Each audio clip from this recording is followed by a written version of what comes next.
Hello everyone, my name is Sweetie Badhalia and welcome to SB Academy classes। तो last video lecture में हम लोगों ने colligative properties को स्टार्ट किया था, जिसमें हमने पहली colligative property relative lowering of vapour pressure को डिस्कस किया था।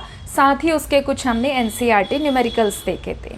सेकेंड कॉलिगेटिव प्रॉपर्टी हमारी होती है ऑस्मोटिक प्रेशर, जिसके बारे में हम आज डिस्कशन करेंगे। बट ऑस्मोटिक प्रेशर पर जाने से पहले हम कुछ इम्पॉर्टेंट टर्म्स के बारे में सीखेंगे कि सेमी परमिएबल मेम्ब्रेन क्या होता है, ऑस्मोसिस क्या होता है, ऑस्मोसिस और डिफ्यूजन में क्या डिफरेंस है, और उसके बाद फिर हम ऑस्मोटिक प्रेशर पर आएंगे। ठीक है, तो स्टेप बाय स्टेप हम लोग चलेंगे। अब सबसे पहले शुरुआत करते हैं सेमी परमिएबल मेम्ब्रेन की, जिसको हम शॉर्ट में SPM भी कह देते हैं। अब SPM या सेमी परमिएबल मेम्ब्रेन क्या होता है? आपने कभी देखा है नॉर्मली जब हमको बर्थडे गिफ्ट में या वैसे किसी ओकेजन पर फ्लावर्स मिलते हैं तो हम उसको पानी के अंदर डाल के रख देते हैं, है ना। और हमको ये चीज़ बता दी जाती है कि अगर हम पानी के अंदर फ्लावर्स को डिप करके रख देंगे कि भाई जो भी उनकी डंडी है, जो भी उनकी स्टेम है, अगर उसको हम पानी के अंदर डिप करके रख देंगे तो वो ज़्यादा दिन चल जाएंगे, है ना, मुरझाएंगे नहीं। आपने देखा कई बार क्या होता है कि हमें बोला जाता है कि ज़्यादा नमक नहीं खाना चाहिए, क्योंकि ज़्यादा नमक जब हम खाते हैं तो नमक खाने से क्या होता है, हमारी बॉडी में सूजन आ जाती है।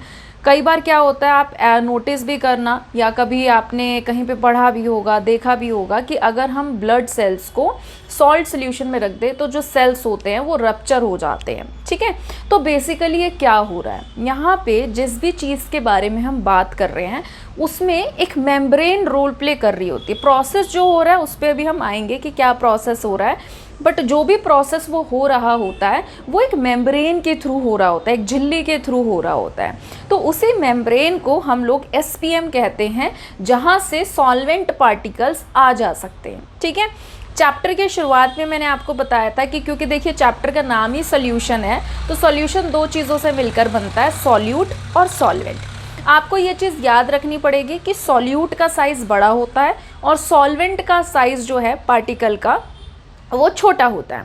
तो जो हमारी मेम्ब्रेन होती है सेमी परमिएबल मेम्ब्रेन, उसके अंदर छोटे छोटे छेद होते हैं, पोर्स होते हैं, और वो पोर्स का साइज़ इतना ही होता है कि वो सॉल्वेंट पार्टिकल को तो अलाउ कर देता है अपने अंदर से पास होना, जबकि सॉल्यूट पार्टिकल जिनका साइज़ बड़ा होता है वो उस सेमी परमिएबल मेम्ब्रेन में से पार नहीं हो सकते या पास नहीं हो सकते। ठीक है, तो सबसे पहले अगर आपसे कोई पूछे कि SPM क्या है, सेमी परमिएबल मेम्ब्रेन क्या है, तो आप क्या कहेंगे कि सेमी परमिएबल मेम्ब्रेन हमारी वो मेम्ब्रेन होती है जो अपने अंदर से सिर्फ और सिर्फ सॉल्वेंट पार्टिकल को पास होने देती है, but not the solute one. मतलब सॉल्यूट को पास होने नहीं देगी, सिर्फ सॉल्वेंट पार्टिकल को अपने अंदर से अलाउ करती है पास होना। अब अगर हम बात करें कि सेमी परमिएबल मेम्ब्रेन को हम बना सकते हैं या वो हमको मिलती है, तो सेमी परमिएबल मेम्ब्रेन दो टाइप की होती है, natural semi permeable membrane and artificial semi permeable membrane. मतलब कि ये हमको नेचुरली भी मिलती हैं और ये हमको आर्टिफिशियल भी हम इसको बना सकते हैं। अब मैंने आपको कहा कि प्लांट्स को अगर आपको मुरझाने से बचाना है, पानी के अंदर डिप कर दो, तो उसके अंदर हमने थोड़ा ना कोई केमिकल डाल रखा है, तो वो तो नेचुरली प्लांट के अंदर वो मेम्ब्रेन है ना। एनिमल्स हो गए हमारे अंदर या उसके पिग के अंदर अगर हम बात करें तो क्या होता है, स्किन के अंदर मेम्ब्रेन होती है, जस्ट जो आपकी आउटर स्किन है उसके जस्ट नीचे आपको क्या मिलेगी, मेम्ब्रेन मिलेगी, है ना।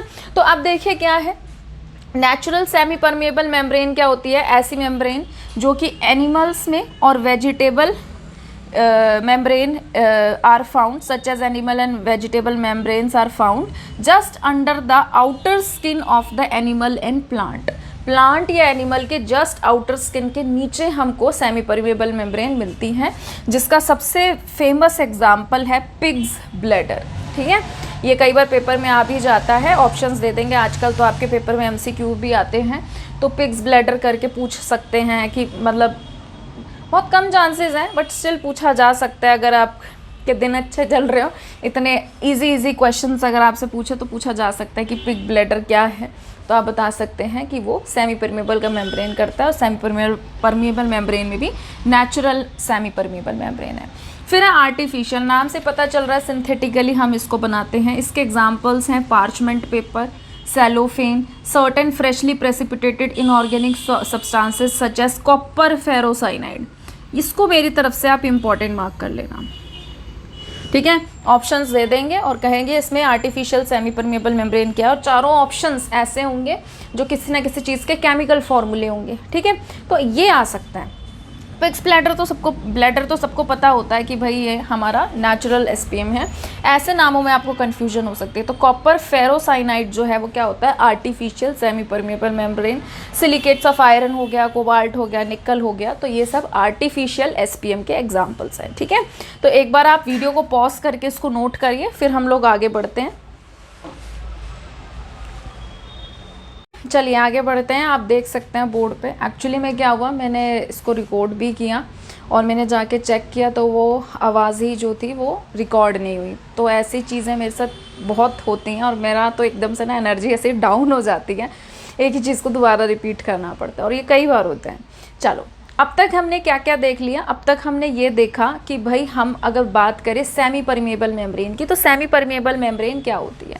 सेमी परमेबल मेम्ब्रेन हमारी वो मेम्ब्रेन होती है जो सिर्फ और सिर्फ सॉल्वेंट मॉलिक्यूल्स को पास होने देती है। सॉल्यूट मॉलिक्यूल्स जिनका साइज़ बड़ा होता है उनको पास नहीं होने देती, ठीक है। तो एसपीएम पढ़ लिया हमने। अब हम डिस्कस करेंगे कि ओस्मोसिस और डिफ्यूजन में क्या अंतर होता है। तो जब हम बात करते हैं डिफ्यूजन प्रोसेस की, डिफ्यूजन प्रोसेस क्या है, जैसे कि मान लीजिए मैंने परफ्यूम लगाया, रूम में कोई एंटर होगा तो उसको खुशबू की महक आ जाएगी। वो चाहे किसी भी कोने से एंटर हो, उसको पता चल जाएगा कि हाँ यहाँ पे स्प्रे हुआ है परफ्यूम का, है ना। मान लीजिए सुबह के समय पे हमने पूजा की, मंदिर में धूप बत्ती अगरबत्ती जलाई, तो आप देखोगे जब हम जलाते हैं तो वहाँ खुशबू रहती है। थोड़े समय बाद क्या होता है, पूरे रूम में फैल जाती है। तो वो डिफ्यूजन प्रोसेस है जिससे किसी सेमी परमेबल मेम्ब्रेन की ज़रूरत नहीं पड़ रही है ना। ऑस्मोसिस की बात करें तो ऑस्मोसिस में भी सॉल्वेंट पार्टिकल जो हैं वो मूव करते हैं, बट यहाँ पे हमें सेमी परमेबल मेम्ब्रेन की ज़रूरत पड़ती है। बिना सेमी परमेबल मेम्ब्रेन के ये प्रोसेस नहीं हो सकता, ठीक है। तो एक बार डिफरेंसेस देख लेते हैं। जब हम बात करते हैं ऑस्मोसिस प्रोसेस की, तो ऑस्मोसिस प्रोसेस जो है ये तभी होता है जब सेमी परमेबल मेम्ब्रेन होगी। सिर्फ और सिर्फ ये सेमी परमेबल मेम्ब्रेन के अंदर से ही सॉल्वेंट पार्टिकल के पास होने से होता है। अगर एसपीएम नहीं है, ऑस्मोसिस प्रोसेस नहीं होगा। यहाँ पे डिफ्यूजन में कोई एसपीएम की ज़रूरत हमको नहीं पड़ती। आगे बात करते हैं। ऑस्मोसिस प्रोसेस में सिर्फ और सिर्फ सॉल्वेंट मॉलिक्यूल्स ही मूव करते हैं, जबकि डिफ्यूजन प्रोसेस में दोनों सॉल्यूट और सॉल्वेंट मॉलिक्यूल दोनों जो हैं वो मूव कर सकते हैं, ठीक है। उसके बाद थर्ड पॉइंट है, ऑस्मोसिस में क्या होता है कि सॉल्वेंट मॉलिक्यूल्स जो है ये लोअर कॉन्सेंट्रेशन से हाई कॉन्सेंट्रेशन की तरफ जाते हैं। इसमें क्या होता है, ये लो कॉन्सेंट्रेशन से हाई कॉन्सेंट्रेशन की तरफ होता है। जबकि अगर हम बात करें डिफ्यूजन की, तो डिफ्यूजन में पार्टिकल्स जो हैं हाई कॉन्सेंट्रेशन से लो कॉन्सेंट्रेशन की तरफ जाते हैं। अब क्या होता है, कई बार ना बच्चों को बड़ी कन्फ्यूजन रहते हैं किस में लो टू हाई है, किस में हाई टू लो है। तो आप ना एक एग्जाम्पल पे चिपक जाओ। क्या, सबसे आसान सा एग्जाम्पल याद कर लो, अगरबत्ती का जलाना। अगरबत्ती का जलाना क्या है, उसमें पार्टिकल्स फैल रहे, डिफ्यूजन प्रोसेस है। तो आप इसको दिमाग में बिठा लो कि हमने देखो मंदिर में अगरबत्ती जलाई, धूप बत्ती जलाई, तो वहाँ पे ना खुशबू बहुत इंटेंस थी। फिर क्या है, जो रूम था वहाँ पे पहले खुशबू नहीं थी, तो वहाँ पे लो कॉन्सेंट्रेशन है। जहाँ हमने अगरबत्ती जलाई है वहाँ हाई कॉन्सेंट्रेशन है। तो पार्टिकल हाई से लो कॉन्सेंट्रेशन की तरफ जा रहे, धीरे धीरे रूम में खुशबू फैलेगी। तो हाई से लो हो गया, तो ऑटोमेटिकली अगर तुमने डिफ्यूजन का एक एग्जाम्पल ये याद कर लिया कि ये हाई से लो है, तो ऑटोमेटिकली ऑस्मोसिस तुम्हें पेपर में याद रहेगा कि ये लो टू हाई होता है, ठीक है। तो एक एग्जाम्पल पे चिपक जाया करो, दूसरा उसका पॉजिटिव होगा। फिर उसके बाद बात करें अगर हम ऑस्मोसिस की, तो ऑस्मोसिस प्रोसेस लिमिटेड है लिक्विड सॉल्यूशन के लिए। ऑस्मोसिस प्रोसेस हमें लिक्विड सॉल्यूशन में ही देखने को मिलता है, जबकि डिफ्यूजन की अगर हम बात करें तो ये बहुत कॉमन है गैसेस में और लिक्विड्स में, ठीक है। फिर उसके बाद ये बहुत इंपॉर्टेंट पॉइंट है क्योंकि इसी से हमारा आगे का टॉपिक कंटिन्यू होगा। ऑस्मोसिस प्रोसेस को हम स्टॉप कर सकते हैं, रिवर्स कर सकते हैं by applying additional pressure on higher concentration side. Osmosis process रोका भी जा सकता है और ऑस्मोसिस प्रोसेस को रिवर्स भी किया जा सकता है। इस कॉन्सेप्ट पे बेस्ड है हमारा डिसलाइनेशन ऑफ सी वाटर, वाटर को प्यूरिफाई करना, रिवर्स ऑस्मोसिस के एग्जाम्पल पर बेस्ड। रिवर्स ऑस्मोसिस के टॉपिक पे बेस्ड एग्जाम्पल है, ठीक है। जबकि डिफ्यूजन की अगर हम बात करें तो डिफ्यूजन ना तो स्टॉप किया जा सकता है ना रिवर्स किया जा सकता है। आपने एक रूम के अंदर अगरबत्ती जला दी, आप उसकी खुशबू को फैलने से रोक सकते हो क्या? नहीं रोक सकते। आप ऐसे कर सकते हो कि रूम में पूरी खुशबू फैल गई है, आप उसको एक जगह इकट्ठा कर लो? नहीं कर सकते।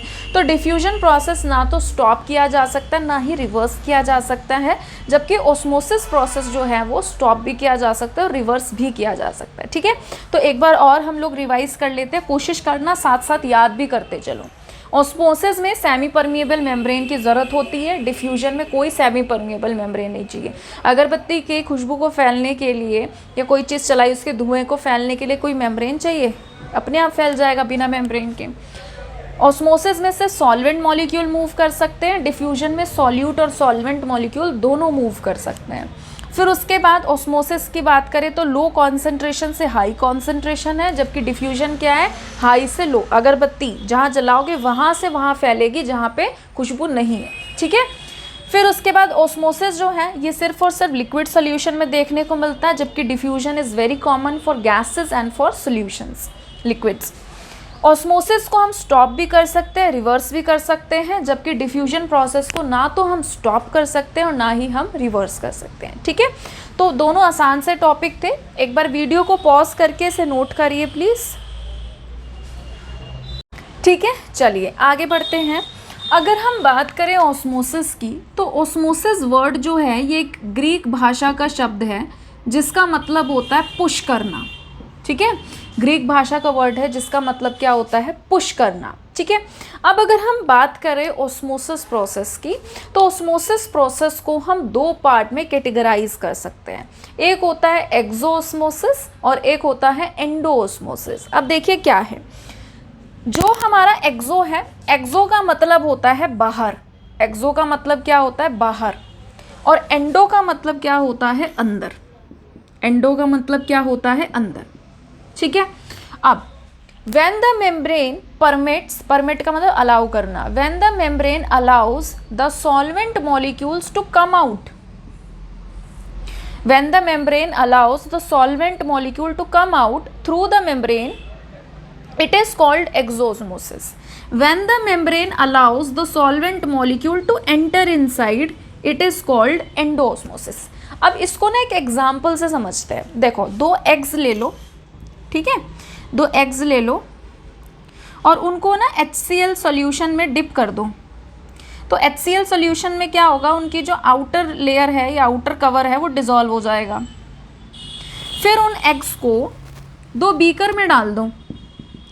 एक बीकर के अंदर हमने ले लिया पानी और दूसरे बीकर के अंदर हमने ले लिया NaCl का कॉन्सेंट्रेटेड सोल्यूशन, NaCl ले लिया।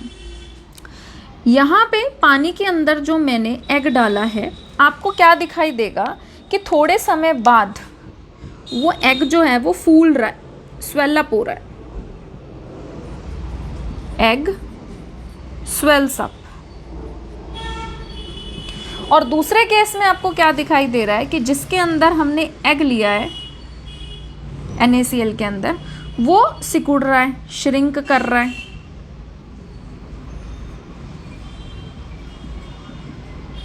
ठीक है।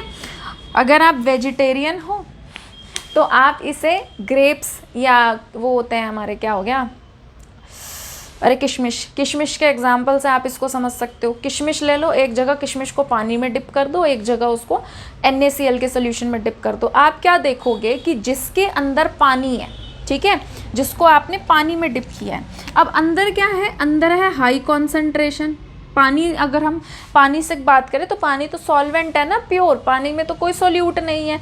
जबकि जो आपका एग है या जो किशमिश है उसके अंदर कुछ ना कुछ मटेरियल तो है। तो पानी के मुकाबले उसकी कंसंट्रेशन क्या हो गई? अंदर वाले मटेरियल की हाई और पानी की क्या हो गई? लो।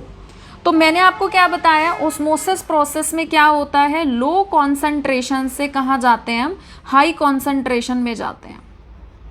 लो कॉन्सेंट्रेशन से कहाँ जाते हैं? हाई कॉन्सेंट्रेशन में।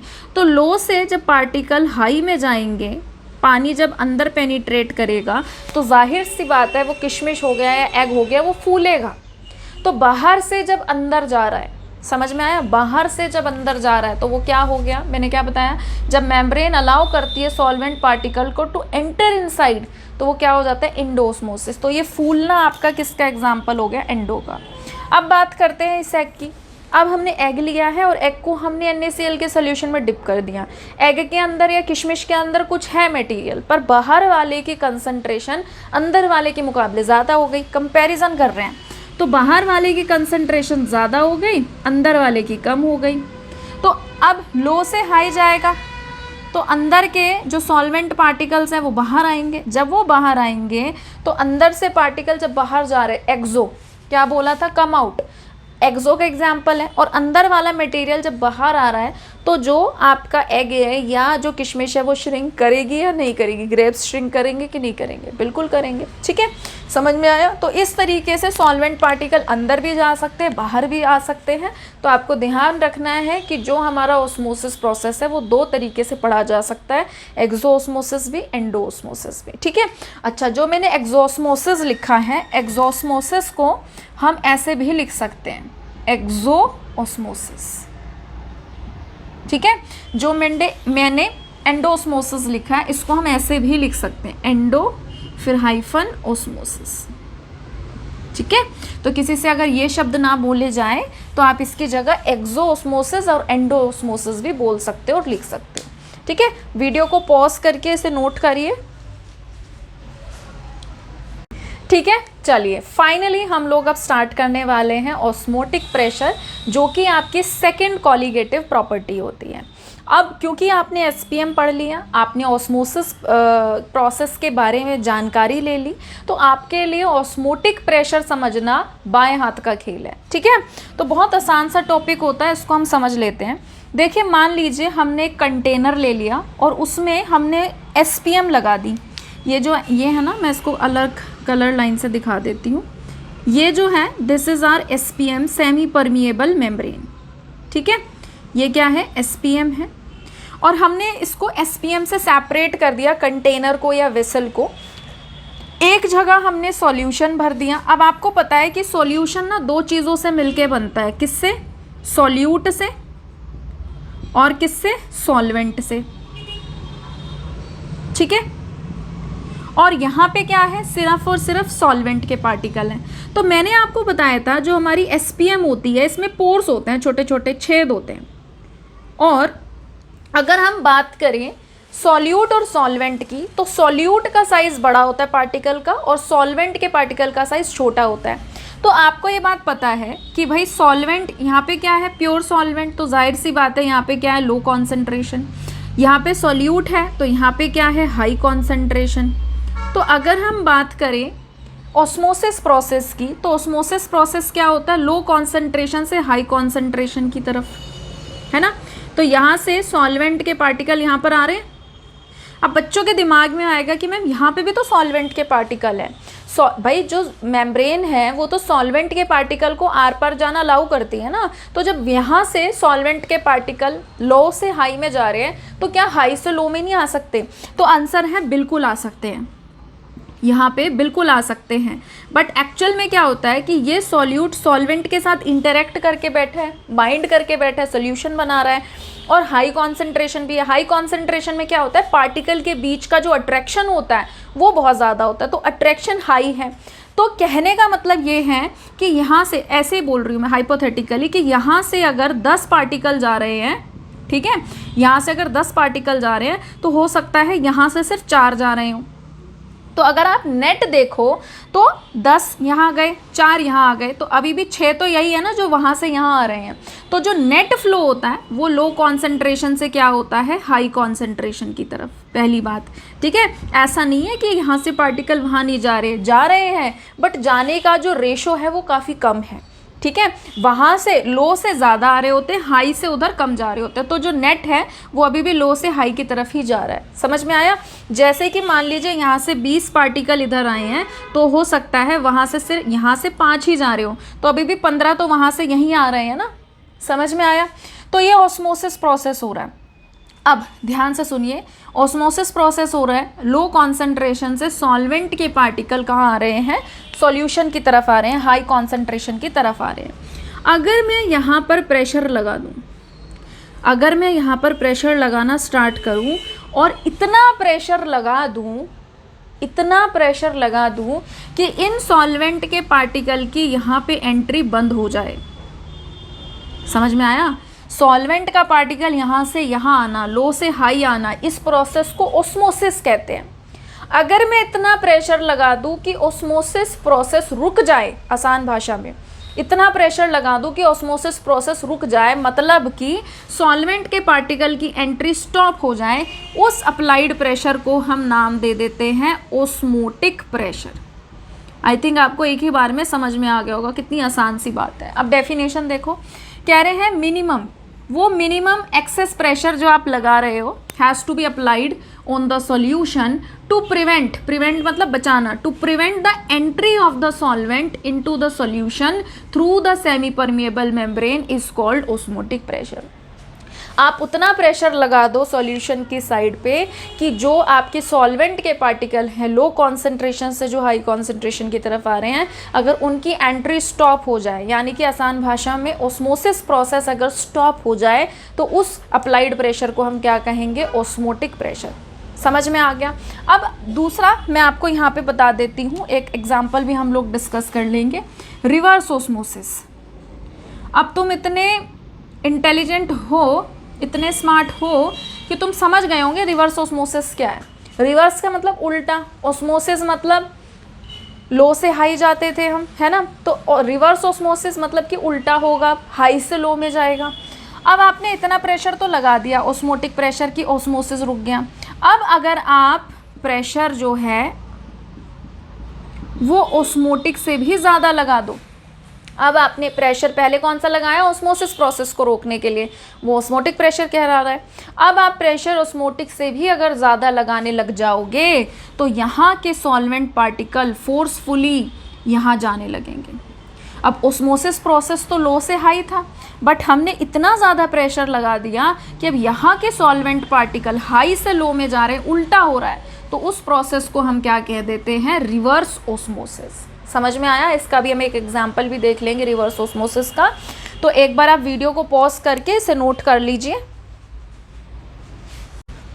ठीक है। चलिए आगे बढ़ते हैं। अब हम लोग एक बहुत इम्पॉर्टेंट एग्जाम्पल देखेंगे, ये आपको पेपर में मिल सकता है, एमसीक्यू में मिल सकता है, या 1 मार्क्स 2 मार्क्स में आपको मिल सकता है, ठीक है। जैसे कुछ क्वेश्चंस होते हैं, जैसे 3 मार्क्स का है, उसमें 3 पार्ट बना दिए ABC करके, तो उसमें भी 1 मार्क्स में ये आ सकता है। तो इस टॉपिक का नाम क्या है? Desalination of sea water. आसान भाषा में समुंदर के पानी में से आपको सोल्ट्स निकालने हैं, सोल्ट्स को अलग करना है और वहाँ से फ्रेश वाटर आपको निकालना है, ठीक है।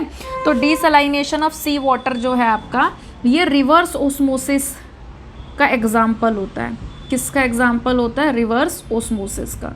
इसमें देखिए हमने क्या किया, एक कंटेनर लिया, एक चैम्बर लिया, मतलब बड़ा सा एक आउटलेट है हमारे पास। तो हमने क्या किया, इस कंटेनर के अंदर लगा दी SPM, सेमी परमिएबल मेम्ब्रेन लगा दी, जिसके हमने 2 चैम्बर बना दिए। एक जगह है सी वाटर, एक जगह है फ्रेश वाटर। अब सी वाटर के अंदर क्या है? सॉल्ट्स डिज़ोल्व हैं। अगर इसके अंदर सॉल्ट्स डिज़ोल्व है तो जाहिर सी बात है यहाँ की कॉन्सेंट्रेशन क्या हो गई? ज़्यादा। ये फ्रेश वाटर है तो ये क्या हो गई? इसकी कंसंट्रेशन क्या हो गई? कम। तो नॉर्मली ओस्मोसिस में क्या होता? ओस्मोसिस में ये होता है कि भाई यहाँ के सॉल्वेंट पार्टिकल लो कॉन्सेंट्रेशन से हाई कॉन्सेंट्रेशन की तरफ आते, फिर हम यहाँ से प्रेशर लगाते, इतना प्रेशर लगा देते कि भाई ये सॉल्वेंट के पार्टिकल की एंट्री स्टॉप हो जाती, तो उस प्रेशर को हम क्या कह देते? Osmotic pressure. फिर हमने यहाँ पे अप्लाइड प्रेशर जो लगाया है इस समय, वो इतना ज़्यादा लगाया है कि वो हमारा ओस्मोटिक प्रेशर से भी ज़्यादा लग रहा है। तो जब हम ओस्मोटिक प्रेशर से भी ज़्यादा प्रेशर लगा देंगे तो क्या होगा कि यहाँ के जो पार्टिकल्स हैं सॉल्वेंट के, है ना, वो क्या करने लगेंगे? वो यहाँ जाने लगेंगे, और हाई से जब लो में जाएगा तो इसका मतलब है ये कौन सा प्रोसेस हो गया? रिवर्स ओस्मोसिस हो गया, ठीक है। अब जो हमारे हाई कॉन्सेंट्रेशन सी वाटर की क्यों हुई पड़ी है? क्योंकि यहाँ पे सॉल्ट्स जो हैं वो डिज़ोल्व है हमारे वाटर के अंदर, और सॉल्ट हमारा किसकी तरह एक्ट करेगा? सॉल्यूट की तरह एक्ट करेगा। ये वाटर किसकी तरह एक्ट करेगा, सॉल्वेंट की तरह एक्ट करेगा। तो एसपीएम में हमने क्या सीखा था कि ये सिर्फ और सिर्फ किसको अलाउ करती है, सॉल्वेंट पार्टिकल को। तो यानी कि ये यहाँ से क्या करेगी, वाटर के मॉलिक्यूल को तो पास होने देगी और जो सॉल्ट्स हैं वो यहीं पे आपके रह जाएंगे, क्योंकि उनके पार्टिकल का साइज़ ज़्यादा होगा और वो एसपीएम को क्रॉस या पास नहीं कर पाएंगे। समझ में आया। तो इस तरीके से हम क्या कर लेंगे, फ्रेश वाटर को ऑब्टेन कर लेंगे। ठीक है। तो रिवर्स ऑस्मोसिस जो है इसको हम कहाँ यूज़ कर सकते हैं, डीसैलिनेशन ऑफ सी वाटर। याद रखना, भूलना मत, इंपॉर्टेंट है। ठीक है।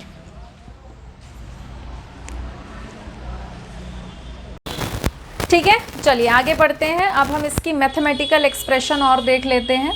तो ऑस्मोटिक प्रेशर को ना हम पाई से रिप्रेजेंट करते हैं। इसको हम किससे रिप्रेजेंट करते हैं, पाई से। तो हम ये देखते हैं, हम क्या ऑब्जर्व कर पाते हैं कि ऑस्मोटिक प्रेशर ना उतना ही ज़्यादा लग रहा होता है जितनी ज़्यादा सोल्यूशन की कॉन्सेंट्रेशन होती है। जितनी ज़्यादा कॉन्सेंट्रेशन रहेगी आपको उतना ज़्यादा क्या करना पड़ेगा, प्रेशर को अप्लाई करना पड़ेगा ऑस्मोसिस को रोकने के लिए। तो ऑस्मोटिक प्रेशर डायरेक्टली प्रोपोर्शनल होता है कॉन्सेंट्रेशन के, और ऑस्मोटिक प्रेशर ही डायरेक्टली प्रोपोर्शनल होता है टेम्परेचर के। अगर हम इन दोनों को कंबाइन कर दें तो पाई इज़ डायरेक्टली प्रोपोर्शनल टू क्या आ जाता है, सी टी। प्रोपोर्शनैलिटी का साइन हटाते हैं तो हमारे पास क्या आता है, आर। ठीक है, इसका कांस्टेंट। तो ये हमारा क्या हो जाता है, pi is equal to C R T. ये हम लिख देते हैं। तो ऑस्मोटिक प्रेशर का फॉर्मूला होता है सी आर टी। अब सी क्या है, सी हमारी कॉन्सेंट्रेशन है। सी क्या है, सी कॉन्सेंट्रेशन है।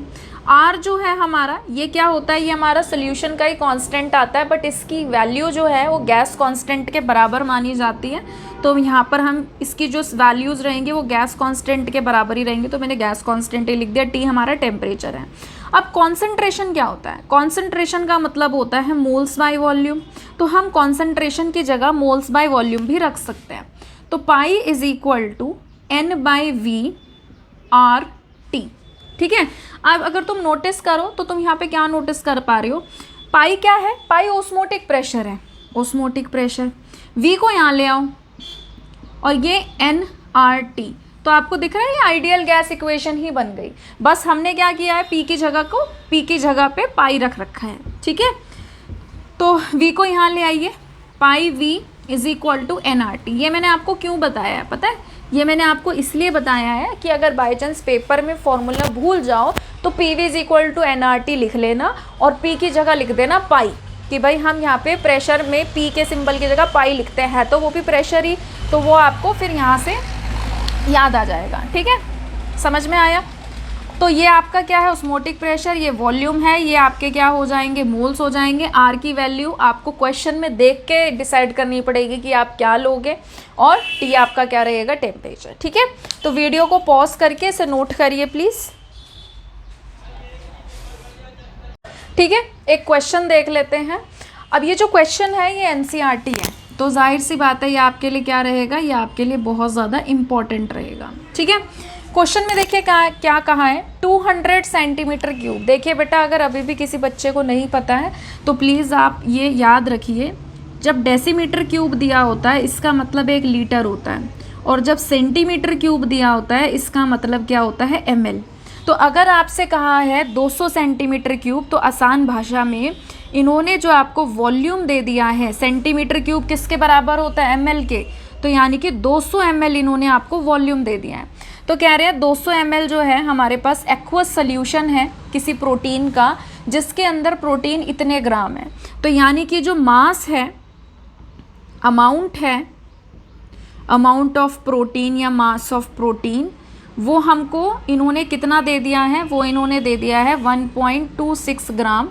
कह रहे हैं the osmotic pressure of this solution at 300 kelvin, temperature कितना दे दिया है, 300 केल्विन दे दिया है, is found to be this bar. यानी कि जो आपको ऑस्मोटिक प्रेशर पाई की वैल्यू दे दी है वो दे दी है 2.57 इंटू 10⁻³ बार।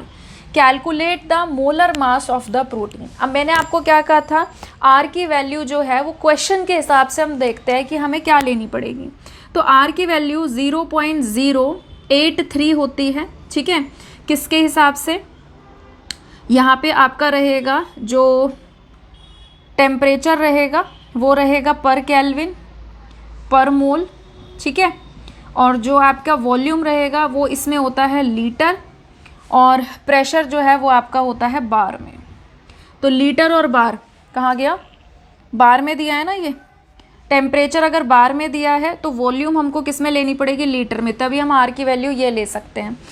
तो इसको लीटर में चेंज कर लेते हैं। ml को लीटर में चेंज करने के लिए क्या करना पड़ेगा, 1000 से डिवाइड करना पड़ेगा, ठीक है। तो अब हम अपना फॉर्मूला यूज़ करेंगे। हमें क्या निकालना है, हमें इस क्वेश्चन में मोलर मास निकालना है। तो मैंने कहा था पाई इज इक्वल टू क्या होता है, CRT, और C की वैल्यू क्या होती है, मोल्स बाय वॉल्यूम, है ना। अब मोल्स का फॉर्मूला क्या होता है, मोल्स का फॉर्मूला होता है गिवन मास अपॉन में मोलर मास, नीचे वॉल्यूम तो चल ही रहा है लीटर में, और R और इनटू में टेम्परेचर, ये चल रहा है, ठीक है। तो आपको मोलर मास निकालना है। मोलर मास को यहाँ ले आइए, पाई को यहाँ ले आइए। तो मोलर मास जो है उसको निकालने का फॉर्मूला आपका ये बन गया। अब गिवन मास हमको कितना दिया है, गिवन मास हमको दिया है 1.26 ग्राम। R की वैल्यू क्या है, 0.083, ठीक है ग्राम। ये क्या दिया है आपको, 0.083 लीटर बार पर केल्विन पर मोल, ठीक। टेम्परेचर आपको कितना दिया है, टेम्परेचर आपको दिया है 300 केल्विन। तो आप 300 केल्विन यहाँ पर पुट करेंगे, और उसके बाद नीचे क्या है, प्रेशर है। प्रेशर कितना दे रखा है आपको, प्रेशर दे रखा है 2.57 इंटू 10 की पावर -3 बार। और फिर उसके बाद वॉल्यूम, वॉल्यूम हमारी कितनी है, वॉल्यूम है हमारी 200 डिवाइडेड बाय 1000, ठीक है। तो इस 1000 को या तो यहाँ लिख लो 10 की पावर -3, या इसको ऊपर भेज दो अगर आप भेजना चाहते हो तो, ठीक है। अब मैंने यूनिट क्यों लिखी है, यूनिट मैंने इसलिए लिखी है क्योंकि मैं आपको ये समझाना चाह रही थी कि देखो कट पिट के क्या आएगा। बार से बार कट गया, हटा देते हैं इसको।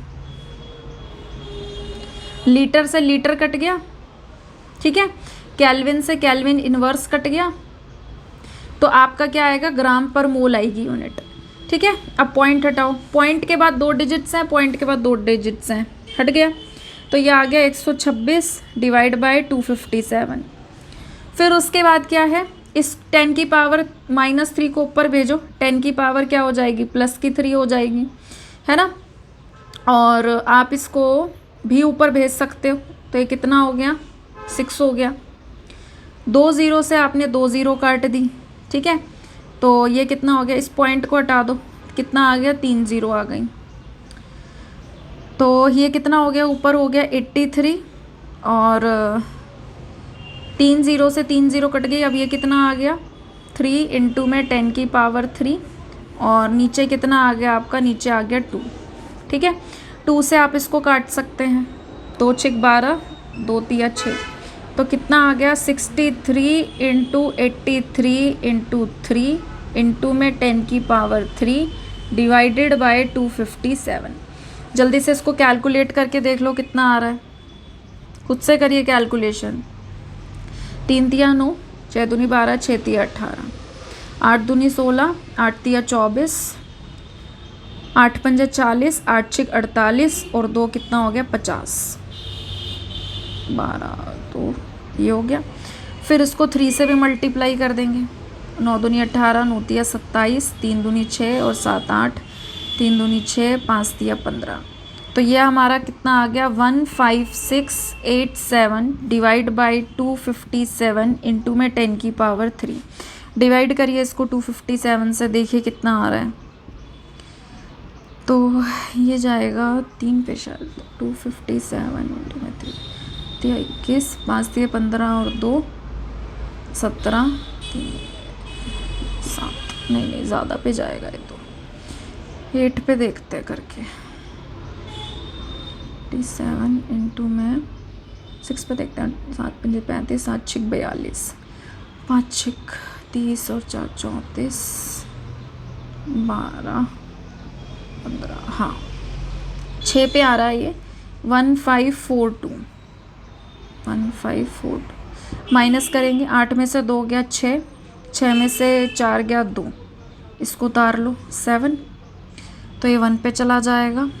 257 माइनस करेंगे 0 1, फिर पॉइंट लगाएंगे, फिर उसके बाद ये आपका कुछ आप देख लेना आपका क्या आ रहा है। 61 पॉइंट में कुछ आएगा, तो 61 पॉइंट आप कुछ निकाल लेना ग्राम पर मोल। मैं आपको बता भी देती हूँ आपका जो आंसर है वो क्या आएगा, 61.03 आएगा।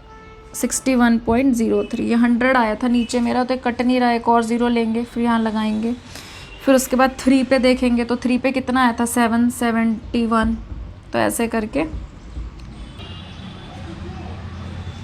ठीक है। अच्छा, एक चीज़ और, यहाँ पे 10 की पावर 3 भी है, तो यहाँ पे भी आपका 10 की पावर 3 रहेगा, इनटू में 10 की पावर 3 ग्राम पर मोल। अगर आप एक और डिजिट आगे लगाते हैं तो 1000 से मल्टीप्लाई करके 61,003 जो भी आंसर आ रहा है उसमें रिपोर्ट कर सकते हैं। अगर आप ज़्यादा नहीं उसको सॉल्व कर रहे कैलकुलेशन को, तो 61.03 इंटू 10 की पावर 3 में भी आप इसको छोड़ सकते हैं। ठीक है, तो आज हम इतना ही कर रहे हैं। अगर आपको आज का वीडियो पसंद आया हो तो प्लीज़ इसे लाइक करिए, शेयर करिए, चैनल को सब्सक्राइब करिए। जल्द ही मिलेंगे एक नई वीडियो के साथ, तब तक अपना ध्यान रखिए। Thank you.